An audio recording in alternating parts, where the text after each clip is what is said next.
Hello मेरी प्यारे दोस्तों, आपका बहुत बहुत स्वागत है आपके अपने चैनल ट्रिकी जीके में। हम आज आपके लेकर आ गए हैं जहांगीर का जीवन परिचय।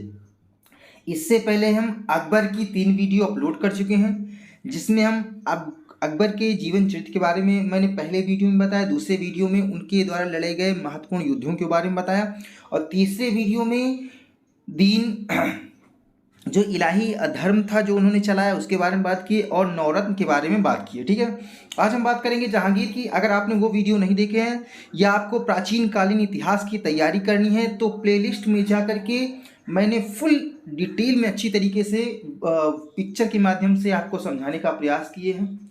आप उन वीडियो को देखिए, सुनिए, आपका वो कॉन्सेप्ट बिल्कुल बिल्कुल क्लियर हो जाएगा। ठीक है, आज हम बात करेंगे जहांगीर की, और जहांगीर को पढ़ने से पहले थोड़ी सी हम इससे पहले की झलक देख लेते हैं, जिसमें मैंने बात किया था कि अंतिम समय में क्या होता है। अकबर के अंतिम समय में उसका जो पुत्र होता है सलीम यानी जहांगीर, वो विद्रोह कर देता है, क्योंकि उससे सत्ता प्राप्त करने की बहुत ही जल्दी होती है। लेकिन एक ही पुत्र होने के बाद में वो क्या करते हैं कि इसको माफ़ कर देते हैं, और अंतोगत्वा लास्ट में इनको राजा बना देते हैं। तो इनके जन्म स्थान के बारे में सबसे पहले जन्म के बारे में पढ़ेंगे। तो इनका जो जन्म था और स्थान था दोस्तों, इनका जन्म हुआ था 30 और 31, यानी कहीं कहीं पर 30 लिखा हुआ है और कहीं कहीं पर 31 लिखा हुआ है। तो आप चीज़ ये दोनों चीज़ें आपको ध्यान में रखनी है। 31 अगस्त को 1569, ठीक है, 69 है, याद रखना 69 है। 1569 ईस्वी को फतेहपुर सीकरी में शेख सलीम चिश्ती की जो कुटिया थी इसमें हुआ था। ठीक है, मृत्यु कहाँ हुई थी? तो मृत्यु हुई थी 28 अक्टूबर 1627 ईस्वी में। स्थान कहाँ था? तो राजौरी कश्मीर में इनकी मृत्यु हुई थी। उपनाम क्या था? तो नूरुद्दीन मोहम्मद जहांगीर, ये एक उपाधि थी। कब इन्होंने ये उपाधि धारण किए? जब हम आगे डिटेल से पढ़ेंगे तो हमको ये चीज़ पता चलेगी। ठीक है, पिता का नाम था अकबर। ठीक है, पूरा नाम क्या था? पूरा नाम था जलालुद्दीन मोहम्मद अकबर। माता का नाम क्या था? तो मरियम मरियम इनका नाम था। इनकी माता का नाम मरियम उज्जमानी था, और इन्हीं को जोधाबाई, इन्हीं को हरखाबाई के नाम से भी जाना जाता था। राजवंश मुगल राजवंश था। धर्म इस्लाम धर्म था। पत्नियां इनकी, इन्होंने लगभग 20 विवाह किए हैं, जिसमें से 4 जो पत्नियां हैं वो सबसे ज़्यादा प्रसिद्ध हैं। जिसमें पहली जो पत्नी है वो मानबाई, सबसे पहला विवाह मानबाई के साथ में हुआ था, जो कि भगवान दास की पुत्री थी। भगवान दास, इससे पहले हम जो आमेर के राजा थे भारमल, उनके पुत्र थे भगवान दास, और उनकी पुत्री थी मानबाई। ठीक है, उदय सिंह के जो मारवाड़ के राजा होते उदय सिंह, इनकी पुत्री होती जिनका नाम होता जोधाबाई। ठीक है, इनकी माता का भी नाम जोधाबाई ही होता है। ठीक है, और इनकी पत्नी का भी नाम क्या होता है? जोधाबाई। इनके साथ में होता है एक इनकी पत्नी होती नूरजहां, जिनका प्रभाव इनके शासनकाल में देखने को मिलता है। इसकी बात हम आगे करेंगे। ठीक है, राज्याभिषेक इनका होता है 24 नवंबर 1605 ईस्वी में। शासनकाल जो इनका रहता है वो 1605 से लेकर के 1627 तक रहता है। ठीक है, जिसमें नूरजहां का प्रभाव देखने को हमें मिलता है। थोड़ा सा पढ़ लेते हैं अच्छी तरीके से। इनके जन्म के बारे में मैं पहले ही पढ़ चुका हूँ, लेकिन फिर से एक बार देख लेते हैं कि इनका जो जन्म हुआ था 31 अगस्त 1569 ईस्वी में हुआ था, फतेहपुर सीकरी में हुआ था। पिता का नाम था जलालुद्दीन मोहम्मद अकबर। मरियम उज्जमानी इनकी माता का नाम था। शेख सलीम चिश्ती के नाम पर इनका नाम सलीम पड़ा था, क्योंकि ये अकबर की कोई भी संतान नहीं हो रही थी। बहुत ही मन्नतों के बाद में इनका जन्म हुआ था जहांगीर का, और इसीलिए सलीम ही नाम इनका रख दिया गया था। ठीक है, और अकबर इन्हें प्यार से शेखू बाबा के नाम से पुकारते थे। तो ये भी इंपॉर्टेंट याद रखना आपको। इन्होंने तुजुक ए जहांगीरी लिखी है। ठीक है, इन्होंने एक आत्मकथा लिखी जिसका नाम है तुजुक ए जहांगीरी, याद रखना। अब हम बात करेंगे, देखिए जन्म हो गया और थोड़ा सा ही बड़े हो गए। अब इनकी शिक्षा की बात करेंगे। तो शिक्षा में इनकी जो शिक्षक थे उनका नाम था अब्दुल रहमान, जिनको खान खाना की उपाधि प्रदान की गई थी, है ना, पहले ही हम बता चुके हैं। ये बैरम खां के पुत्र थे। तो इन चीज़ों की चर्चा हम पहले ही कर चुके हैं। अगर आपने वो वीडियो नहीं देखा है तो आप वो वीडियो देखिए, इससे पहले वाला, जिसमें अकबर के बारे में मैंने डिस्कस किया है। तो दोस्तों थोड़ा सा आप लोग क्या कीजिए, जब भी आप देखिए वीडियो, तो अभी तक बहुत से लोगों ने लाइक नहीं किया है, तो आप लोग वीडियो को लाइक कर दिया करें, चैनल को सब्सक्राइब कर दीजिए, जिससे कि दोस्तों हमको थोड़ा सा मेरा आत्मविश्वास बढ़ सके और मैं आपके लिए अच्छी तरीके से अच्छे कंटेंट के साथ में वीडियो बना सकूं। ठीक है, तो आगे बढ़ते हैं। जहांगीर ने जो अरबी, फारसी, विज्ञान की शिक्षा इन्हीं से ग्रहण की थी, और जो अब्दुल रहमान थे ना, उनको फारसी भाषा का। अब हम बात कर लेंगे, देखिए जहांगीर के विवाह के बारे में, इम्पोर्टेंट है। ठीक है, तो जहांगीर की विवाह की अगर बात करेंगे तो जहांगीर के दरबार में भी लगभग 1000 दासियां थीं।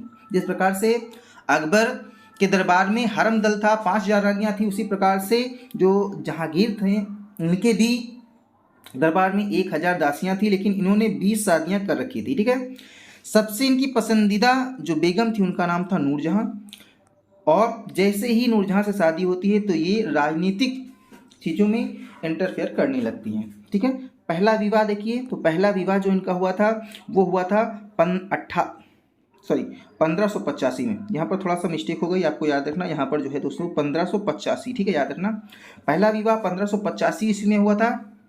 आमेर के राजा थे, जिनका नाम था राजा भगवान दास। ये किसके पुत्र थे? राजा भगवान दास, जो आमेर की, इससे पहले जो अकबर के समय के राजा थे उनके ये पुत्र थे। ठीक है, भारमल के पुत्र थे, भारमल के पुत्र थे भगवान दास, और इन्हीं की पुत्री थी जिनका नाम था दोस्तों मानबाई। यहाँ पर थोड़ा सा आपको समझना है, मानबाई इनकी पुत्री थी, और इन्हीं की बहन थी जिनका नाम था जोधाबाई या फिर हरखाबाई। ठीक है, मरियम उज्जमानी, जिनके साथ में विवाह हुआ था किसका? अकबर का विवाह हुआ था। तो इन्होंने अपनी पुत्री मानबाई का भी विवाह करा दिया, और इनके मानबाई के भाई, ठीक है, जो मानबाई है ना, इनका भाई मान सिंह था। मानबाई मान सिंह। ठीक, तो ये दोनों भाई बहन थे और भगवान दास के पुत्र थे।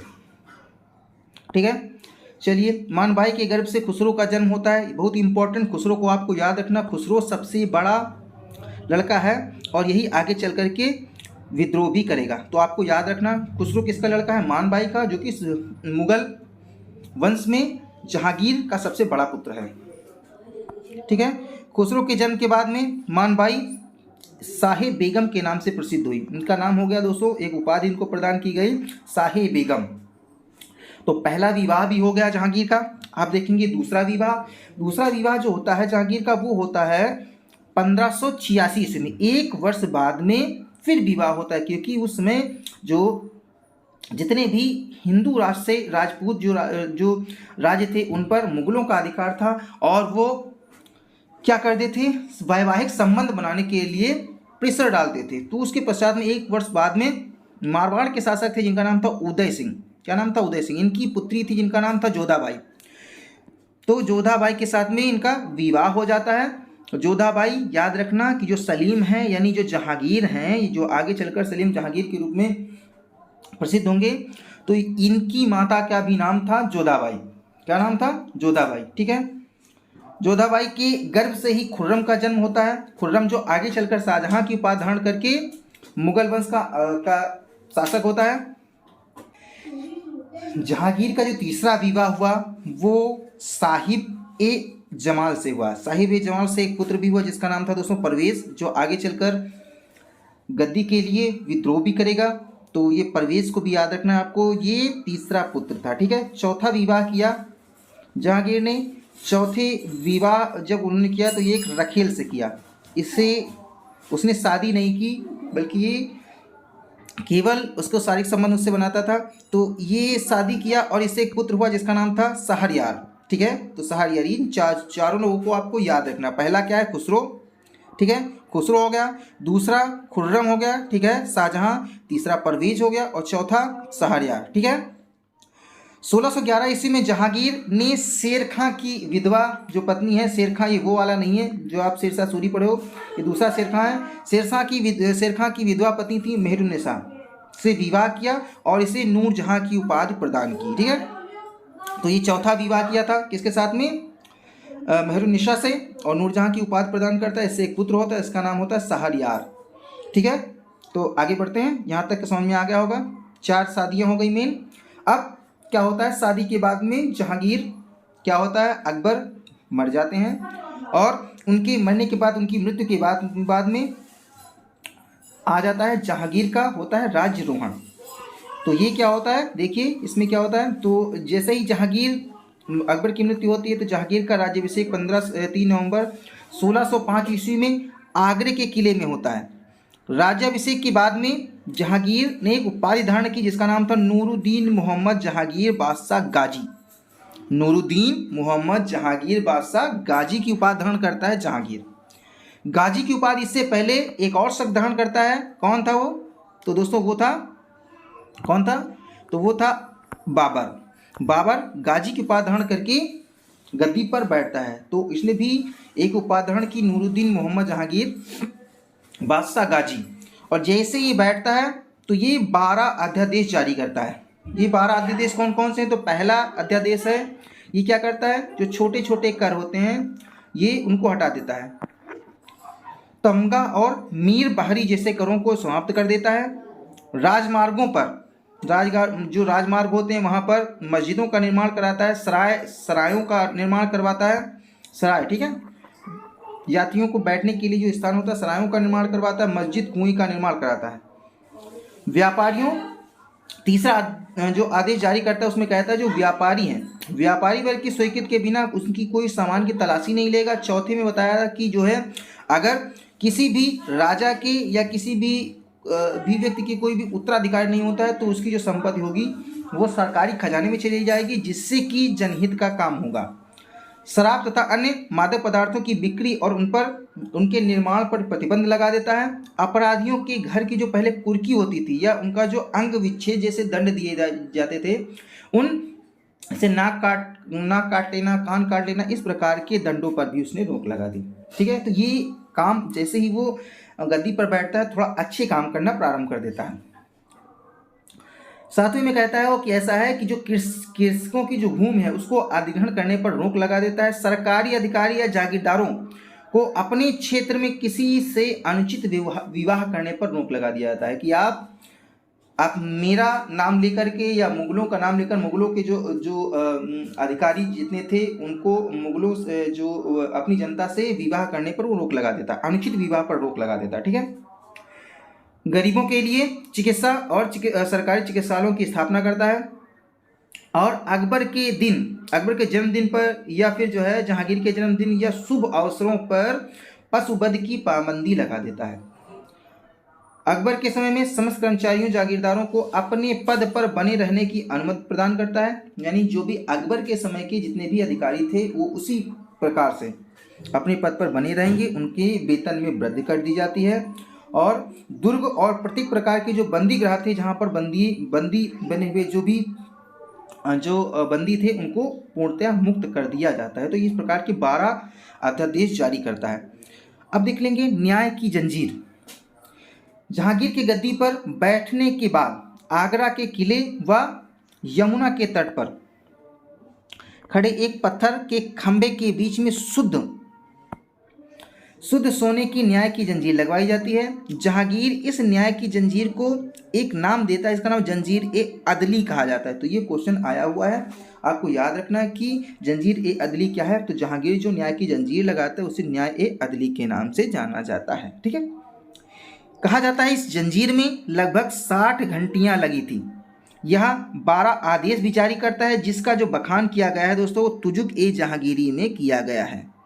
ठीक है, जो पीड़ित व्यक्ति होते हैं वो 24 घंटा किसी भी समय अपनी फरियाद लेकर इस घंटी को बजाते हैं और इसका सीधे संबंध जुड़ा होता है जहांगीर के महल से और वह उसकी देख रेख में कोई भी अगर फरियाद करता है तो उसकी न्याय व्यवस्था वो करता है।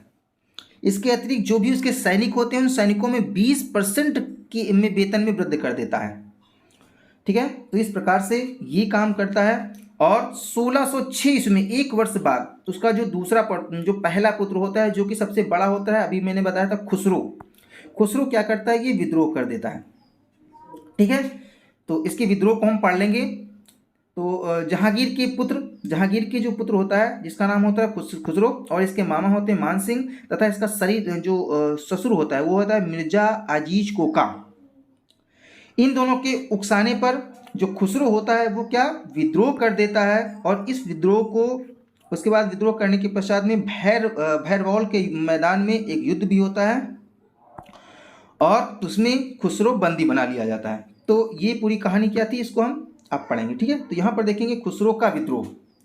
जहांगीर के सिंहासन पर बैठने के बाद 1606 ईस्वी में उसके सबसे बड़े पुत्र, जिसका नाम होता है खुसरो, ठीक है, जो मानबाई का पुत्र होता है, और मान सिंह खुसरो के मामा का नाम होता है, खुसरो को बंदी बना करके ये विद्रोह कर देता है। विद्रोह करने के पश्चात मैंने बताया कि इसको बंदी बना लिया जाता है और बंदी बना करके कारागार में आगरा के किले में नज़रबंद कर दिया जाता है। लेकिन 6 अप्रैल 1606 ईस्वी में वो अपनी इच्छा व्यक्त करता है कि वह अपने दादा के मकबरे को देखने की इच्छा करता है। ठीक है, दादा कौन होते हैं, अकबर। तो वह कुछ अश्वरोहियों के साथ में अकबर के मकबरे को देखने के लिए निकल जाता है। वहीं से वो योजनाबद्ध तरीके से सिकंदरा से दिल्ली होते हुए लाहौर की ओर प्रस्थान कर देता है। वहाँ से वो भाग जाता है। जब वहाँ से भाग जाता है, लाहौर पहुँचता है और लाहौर में उनकी मुलाकात होती है गुरु अर्जुन देव से। वह आशीर्वाद प्राप्त करता है और उनसे आर्थिक सहायता भी मांगता है। सम्राट को जब इस चीज़ की भनक लगती है तो उसे पकड़ने के लिए फरीद के नेतृत्व में एक सैनिक टुकड़ी वह भेजता है। कौन, जहांगीर।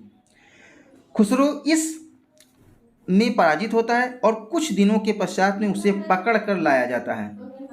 1 मई 1607 ईस्वी में उसे बंदी बनाकर जहांगीर के सम्मुख लाया जाता है, जिसमें खुसरो के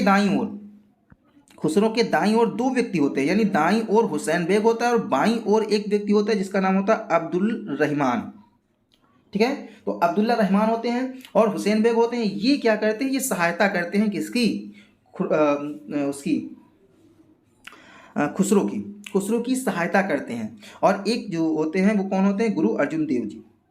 तो वह बहुत ही क्रोधित हो जाता है, बहुत ही परेशान हो जाता है, जिससे क्या करता है, वह जो मदद करते हैं हुसैन बेग और अब्दुल रहमान को, इनको वो क्या करता है कि इनको बैल की, एक को यानी गधे की, यानी हुसैन बेग को गधे की और अब्दुल्ला रहमान को बैल की ताजी खाल में सिल दिया जाता है और उसको गधे पर बैठाल कर लाहौर की सड़कों में घुमाया जाता है, जिससे कि दोबारा कभी कोई इस प्रकार का विद्रोह ना करे। और इसी के अंदर क्या होता है, इनकी दम घुट जाती है और ये मर जाते हैं। उसके पश्चात में जहांगीर ने अर्जुन देव को 2 लाख का आर्थिक दंड देता है। ठीक है, और जो गुरु ग्रंथ साहब हैं उनके जो दोहे लिखे गए उसमें से कुछ दोहों को भी हटाने के लिए कहा जाता है, लेकिन अर्जुन देव पूर्णतः मना कर देते हैं। गुरु जो अर्जुन देव होते हैं ये पूर्णतः मना कर देते हैं, इसीलिए क्या होता है, इनकी हत्या कर दी जाती है।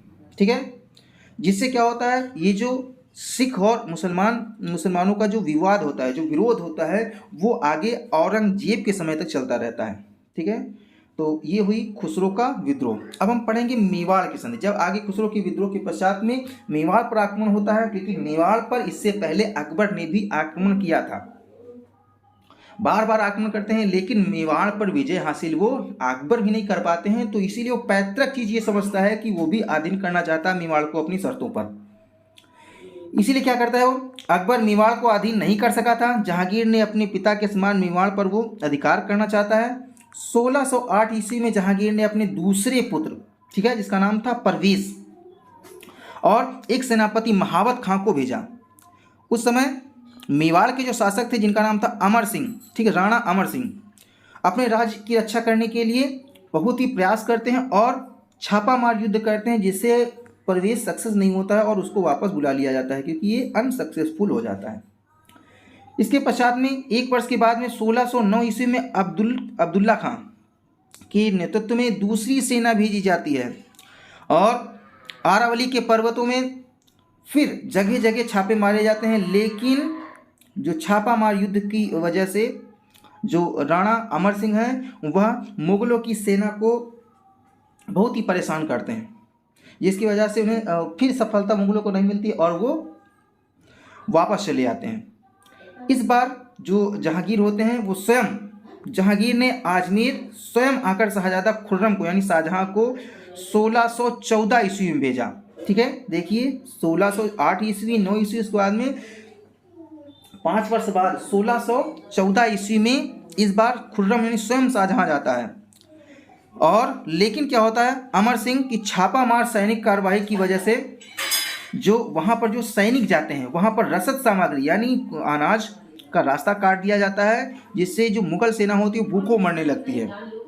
बहुत ही समस्याओं का सामना करना पड़ता है मुगल सेना को। आखिरकार क्या होता है, अंततः दोनों ओर से परेशान होने के कारण संधि वार्ता हो जाती है। दोनों लोग परेशान थे, इसे संधि वार्ता हो जाती है और अमर सिंह ने वार्ता चलाई और जहांगीर प्रसन्न हुआ था और इससे क्या हो गया, एक संधि हो जाती है। संधि पर हस्ताक्षर किस प्रकार से होते हैं, कौन कौन से संधि की शर्तें होती है, उसको पढ़ लीजिए। पहली जो संधि होती है, कब होती है संधि, तो 1615 ईस्वी में राणा जो अमर सिंह है ने सम्राट जहांगीर की अधीनता स्वीकार कर ली। ठीक है, तो ये बहुत ही अच्छा काम हुआ किसके लिए, जहांगीर के लिए, कि जो राणा अमर सिंह है वो अधीनता स्वीकार कर लेते। जो काम अभी तक कोई नहीं कर पाया था वो काम जहांगीर ने करके दिखाया। लेकिन और दूसरी शर्त क्या थी इसमें, सम्राट राणा जो अमर सिंह राणा जी होते हैं, राणा अमर सिंह जी, वो चित्तौड़ समेत सारा प्रदेश लौटा दिया जाता है जो अकबर के काल में मुगलों के आधिपत्य में था। यानी जो अकबर ने जितने राज्यों पर अधिकार किया था वो सारे राज्य, सारे प्रदेश को वापस कर दिया जाता है। किसको, चित्तौड़ को। तो अमर सिंह को वापस कर दिया जाता है, तो ये अच्छी बात होती है अमर सिंह के लिए।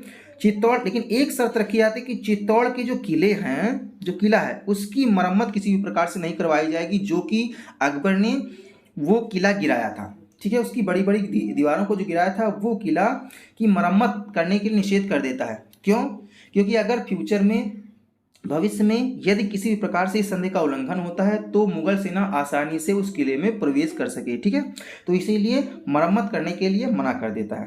ठीक है, इससे भी अमर सिंह क्या होते हैं, राजी हो जाते हैं।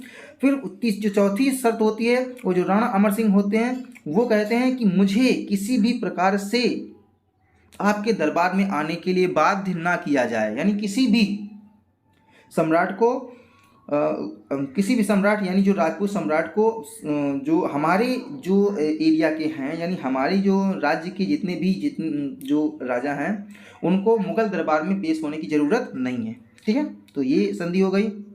इसके अतिरिक्त जो अन्य राजपूतों के समान राणा अमर सिंह से वैवाहिक संबंध स्थापित करने के लिए बाध्य नहीं किया जा सकता। तो इस प्रकार की 5 संधियां होती हैं और मेवाड़ अधीन हो जाता है मुगलों के। ठीक है, तो ये कहानी हो गई दोस्तों। अब हम पढ़ेंगे नूरजहां से विवाह। नूरजहां से विवाह, ठीक है। तो नूरजहां का वास्तविक नाम क्या था दोस्तों, वो नाम था मेहरुन्निसा। ठीक है, मेहरुन्निसा पहले से ही विवाहित थी, एक विधवा थी और उनका विवाह बाद में जहांगीर के साथ में हुआ। ठीक है, तो ये चीज़ बिल्कुल आपको याद होनी चाहिए कि मेहरुन्निसा जिनका नाम आगे चलकर नूरजहां पड़ा वो पहले से विवाहित थी। उनकी एक पुत्री भी थी जिसका अभी हम आगे देखेंगे क्या नाम था। ठीक है, उसका पहला विवाह हुआ था किसका, नूरजहां का, अली कुली बेग के साथ में। ठीक है, ये मुगल सेना में ही एक सेनापति थे। अली कुली बेग कुछ जो सैनिक थे उनकी टुकड़ियों के सेनापति थे जो मुगल के अधीन में था और उसकी एक पुत्री भी थी जिसका नाम था लाडली बेगम। याद रखना, लाडली बेगम। ठीक है, अली कुली बेग जहांगीर ने उसे शेर अफगान की उपाधि प्रदान की थी। क्यों, क्योंकि एक बार उसने एक ही बार में शेर को मार दिया था, इसीलिए उसे उपाधि प्रदान कर दी गई थी शेर अफगान। कुछ समय के पश्चात में एक युद्ध होता है और युद्ध में जो ये अली कुली बेग है ये मारा जाता है और उसकी जो पत्नी होती है मेहरुन्निसा वो अत्यंत सुंदरता की खान होती हैं, अत्यंत सुंदर होती हैं और इस पर दिला जाता है किसका, जहांगीर का। इसीलिए 1611 ईस्वी में जहांगीर के साथ में इसका विवाह हो जाता है। जहांगीर इसे विवाह कर लेते हैं और विवाह से पहले यानी जब विवाह नहीं होता उससे पहले ही इसे एक उपाधि प्रदान की जाती है जहांगीर के द्वारा, नूर महल की उपाधि। लेकिन जैसे ही शादी होती है, शादी के पश्चात में इनको एक और उपाधि दी जाती है, नूरजहां। ठीक है, नूर महल का मतलब होता है महल की रोशनी। शादी होने के बाद में, विवाह होने के बाद में नूरजहां की उपाधि प्रदान होती है जिसका मतलब होता है जहां की रोशनी। तो इस प्रकार की 2 उपाधियां मिलती हैं किसे, मेहरुन्निसा को। अब क्या होता है, जो मेहरुन्निसा है यानी जो नूरजहां है, जैसे ही वो शासन में आती है तो वो अपना गुट अलग बना लेती है और अपने परिवार के लोग जो कि मुगल शासन में ही काम कर रहे थे उनको उच्च पद पर आसीन करना प्रारंभ कर देती है। नूरजहाँ के गुट में इनके पिता होते हैं जिनका नाम होता है मिर्जा गयास, ठीक है। इनको वह उच्च पद पर और अच्छे मनसब प्रदान करके अच्छे पद पर रखती है। इनकी माता होती है जिनका नाम होता है असमत बेगम, इसको भी अच्छे पद पर रखती है। और असमत बेगम को दोस्तों एक क्वेश्चन आया हुआ है, गुलाब से इत्र बनाने की कला का आविष्कार ये करती है। गुलाब से इत्र बनाने की कला का विकास कौन करता है? तो इसका आविष्कार करती हैं दोस्तों असमत बेगम, जो कि नूरजहाँ की माता होती है, ठीक है। इनको भी एक अच्छा पद दिया जाता है। इसके पश्चात में इनका भाई होता है जिनका नाम होता है आसफ खां। आसफ खां कौन होता है? नूरजहाँ का भाई। एक होता है इब्राहिम खान, ये भी भाई होता है। और इसके साथ साथ में शाहजादा जो होता है दोस्तों, जो शाहजहाँ होता है, ठीक है।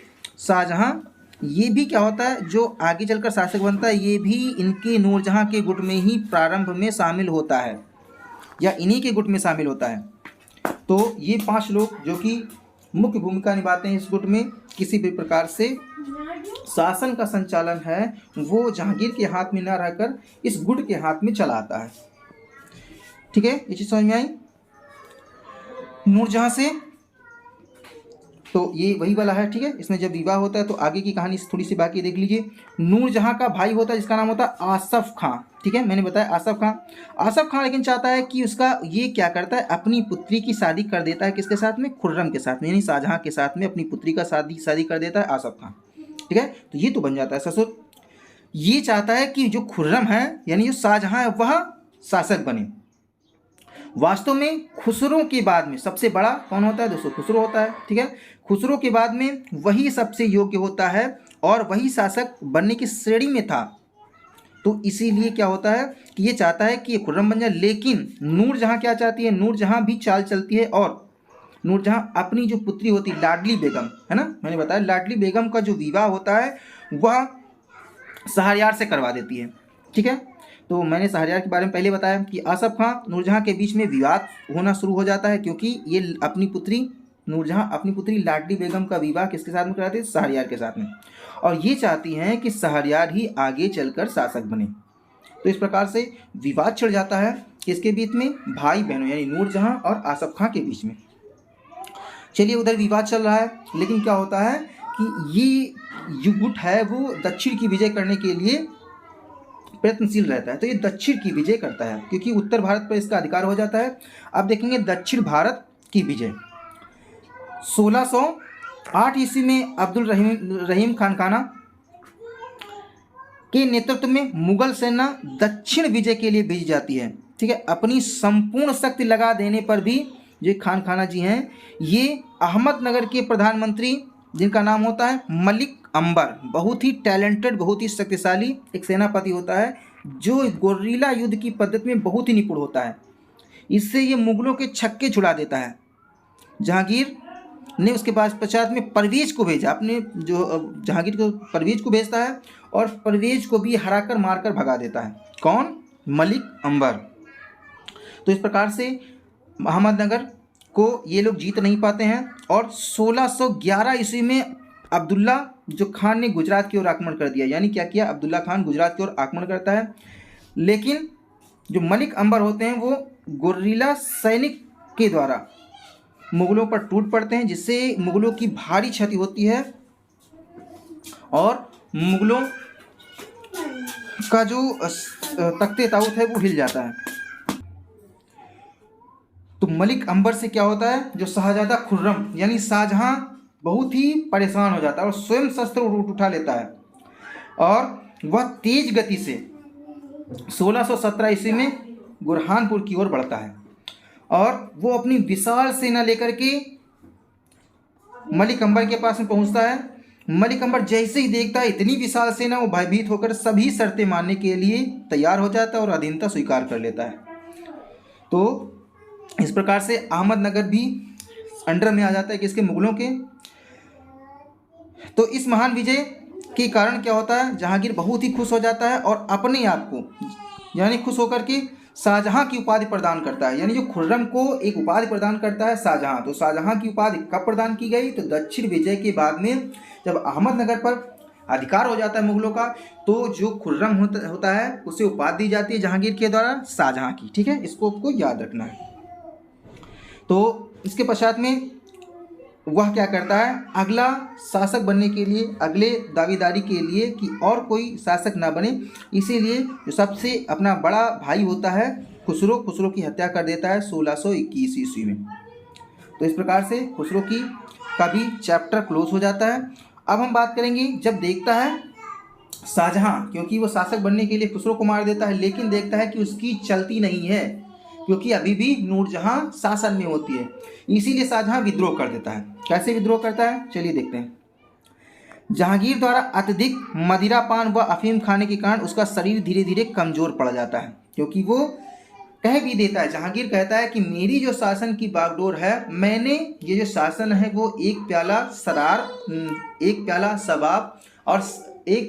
शराब और शबाब के लिए बेच दिया है। तो इस शासन व्यवस्था पर अधिकार किसका हो जाता है, नूरजहां का हो जाता है। ठीक है, तो मदिरापान करता है, अफीम खाता है, जिसके कारण उनका शरीर बहुत ही कमज़ोर पड़ जाता है। इससे नूरजहां को लगने लगता है कि अब जो जहांगीर है वह कुछ समय का ही मेहमान है, और वो क्या करती है, धीरे धीरे अपनी स्थिति बहुत ही मजबूत कर लेती है और अपने पक्ष में जो भावी सम्राट होने के लिए, जिसको जो उसका दामाद होता है जिसका नाम होता है शहरयार, है ना, इसके साथ में लाडली बेगम की शादी होती है, उसको वह शासक बनाना चाहती है और उसे मजबूती प्रदान करने के लिए वह कार्य करती रहती है ना। और क्या करती है, अपनी पुत्री का विवाह, तो पता है कि लाडली बेगम का विवाह इसके साथ में कर देती है, शहरयार के साथ में।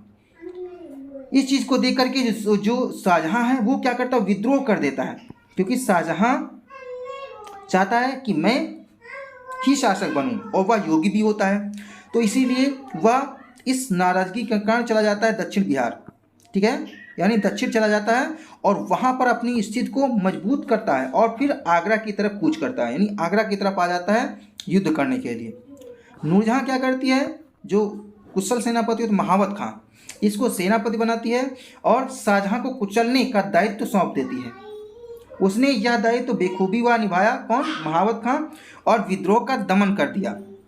ठीक है, अंततः क्या होता है कि 1626 ईस्वी में विद्रोह समाप्त हो जाता है और शाहजहां क्षमा याचना करता है और उसे फिर से आगरा में रख लिया जाता है, उसे माफ़ कर दिया जाता है। तो ये था शाहजहां का विद्रोह। उसके पश्चात में महावत खां, क्योंकि शाहजहां को क्या करता है, वो हराता है, तो वो अपने आप को योग्य मानने लगता है, तो आगे चलकर यह भी विद्रोह कर देता है। यह विद्रोह क्यों करता है, देखिए।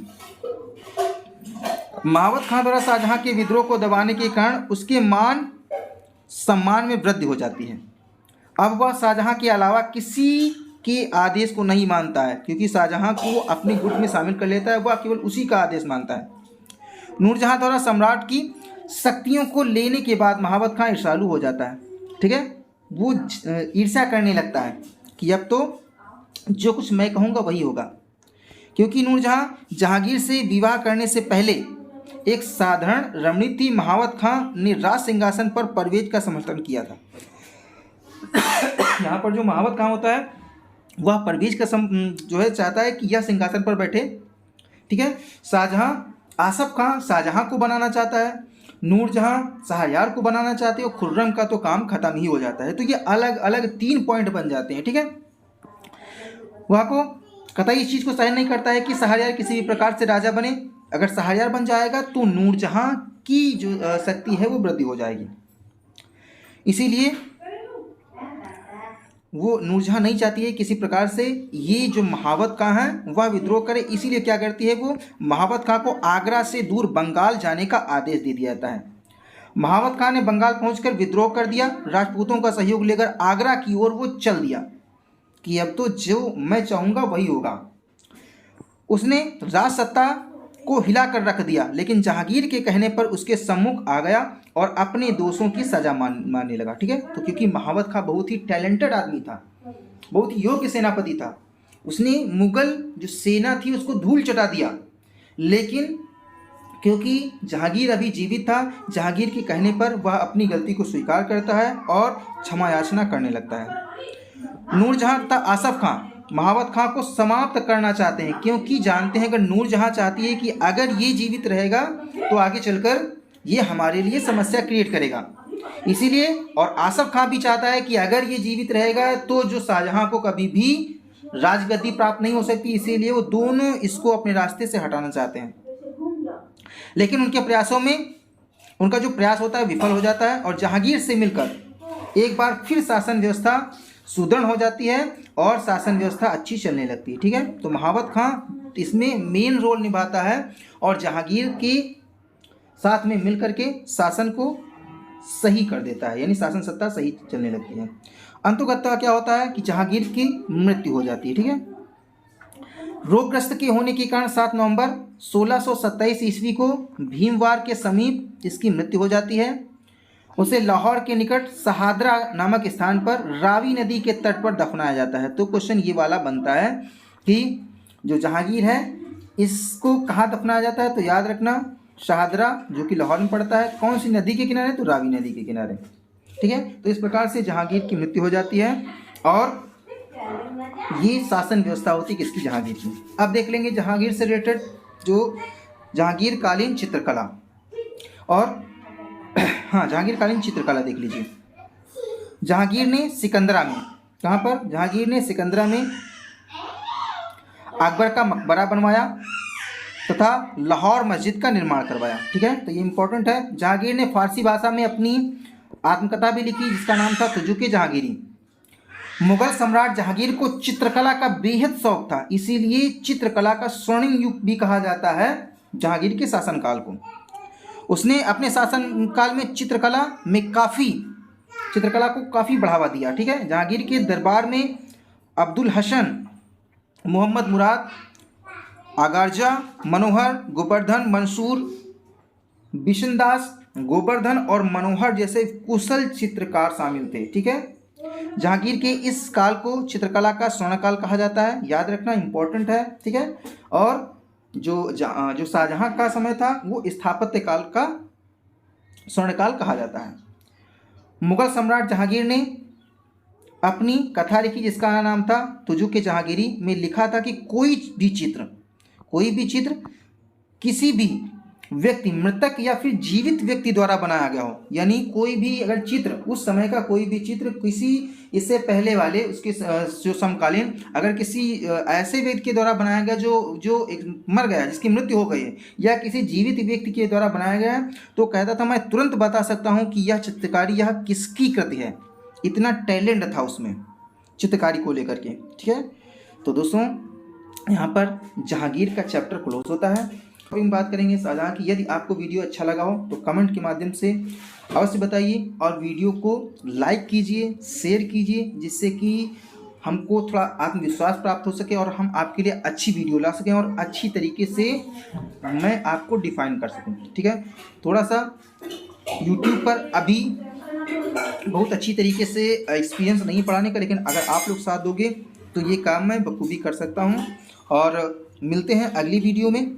यहाँ पर थोड़ा सा टॉपिक रह गया है, वो थोड़ा सा हम अनारकली के बारे में चर्चा करना चाह रहे हैं। आप देखिए, चलिए दोस्तों, ये भी टॉपिक छूटना नहीं चाहिए, थोड़ा सा पढ़ लेते हैं, थोड़ा सा समय आप और दे दीजिए। वीडियो हालांकि बड़ी हो रही है लेकिन इसकी भी जानकारी होना जरूरी है। देखिए जहांगीर और अनारकली की कहानी क्या है, इसको हम देख लेंगे। तो क्या होता है कि जहांगीर से एक घटना जुड़ी है जो अनारकली के प्रेम की घटना है। आपने काफ़ी फिल्मों में सुना होगा, ठीक है, कि अनारकली और जहांगीर की कहानी। तो देखिए बहुत सी कहानियाँ प्रचलित हैं, लेकिन उसमें से एक जो कहानी है बहुत ही फेमस है। ठीक है, उसमें पता होगा। तो जब एक जो कहानी जो चलती है उसमें कहाँ तक सत्यता है इसके बारे में मुझे जानकारी नहीं है, कि जिसमें बताया जाता है जो अनारकली होती है वह रखैल होती है। ये एक नृत्यांगना होती है जो अकबर के दरबार में होती है, और अकबर जो होते हैं वो हरम दल में उसको शामिल करते हैं, उसका नृत्य देखना पसंद करते हैं तथा उससे शारीरिक संबंध भी बनाते हैं। ठीक है, तो लेकिन क्या होता है, जो शाहजहां भी वो मंत्रमुग्ध हो जाता है। तो एक बार वो भी क्या करता है कि उसको उसके साथ में शारीरिक संबंध बनाता है, जिसकी वजह से क्या होता है कि उसको जैसे ही अकबर को पता चलता है तो अनारकली को वह जिंदा दीवार में चुनवा देता है। ठीक है, ये कहानियों में यानी पिक्चर में या फिर जो है हमें देखने को मिलता है, लेकिन वास्तविक कहानी क्या है वो यहाँ से पता चलेगी कि क्या होता है। सलीम के बीच में प्रेम था ना, अनारकली और जहांगीर यानी सलीम के बीच में प्रेम था, और अकबर इसका पूर्णतः विरोधी था क्योंकि वो एक नृत्यांगना थी और ये एक क्या था, भावी सम्राट था। तो वो नहीं चाहता था किसी प्रकार से कि जो मुगल, क्योंकि ये जो सलीम भी था वो अकेला था। ठीक है, क्योंकि इसके पश्चात में दानियाल और जो दूसरा पुत्र होता है वो दोनों, उनकी मृत्यु हो जाती है। तो नहीं चाहता किसी भी प्रकार से कि ये सलीम किसी प्रकार से अनारकली के चक्कर में पड़े, इसीलिए वो क्या करता है। इस घटना के संबंध में कहानियां प्रचलित हैं, परंतु एक असली कहानी ये दिखाई पड़ती है कि जो सलीम होता है ये छोटा होता है, 12-13 वर्ष का होता है। अकबर के दरबार में एक नृत्यांगना होती है, इसका नाम होता है अनारकली। ठीक है, अनारकली की तरफ ज़्यादा झुकाव होता है जहांगीर का। एक दिन क्या होता है, अपने दिन का अधिकांश जो भाग होता है वो अनारकली के साथ में बिताना पसंद करता है। अकबर इस चीज़ से चिढ़ता है ना, क्योंकि वह नहीं चाहता है कि उसका पुत्र एक नृत्यांगना के साथ में लगा रहे, नहीं तो वो राजकाज में ध्यान नहीं देगा। इसीलिए क्या करते हैं, उसको अनारकली को वो दरबार से बाहर निकलवा देते हैं और उसे अफगानिस्तान के क्षेत्र में, अफगानिस्तान की क्षेत्र यानी जो भारत की सीमा होती है उससे बाहर भेज दिया जाता है। इस तरह जो सलीम होती है वो जहांगीर से, सलीम जो होता है यानी जहांगीर होता है वो अनारकली से अलग हो जाता है। बाद में जब अनारकली की मृत्यु हो जाती है तब जहांगीर उसके मकबरे का निर्माण भी करवाता है। कब? 1615 ईस्वी में लाहौर में करवाता है। कहाँ करवाता है? लाहौर में करवाता है। और इस मकबरे में वह लिखवाता है कि अगर मुझे एक दिन की भी मोहलत मिल जाती, अगर मुझे एक दिन की भी मोहलत मिल जाती तो अनारकली को देखने की तो मैं कायनात के दिन तक अल्लाह का शुक्रगुजार होता। ठीक है, इतना प्रेम करता था जहांगीर अनारकली। तो ये एक वास्तविक कहानी देखने को मिली है। इसके अतिरिक्त बहुत सी कहानियाँ प्रचलित हैं, काल्पनिक कहानियाँ। तो ये भी टॉपिक थोड़ा कंप्लीट हो गया, इसके बारे में थोड़ी सी जानकारी हो गई। तो देखिए दोस्तों, मिलते हैं अगले वीडियो में जिसमें हम बात करेंगे शाहजहाँ के बारे में। ठीक है, तब तक आपने मुझे कीमती समय दिया, इसके लिए बहुत बहुत धन्यवाद।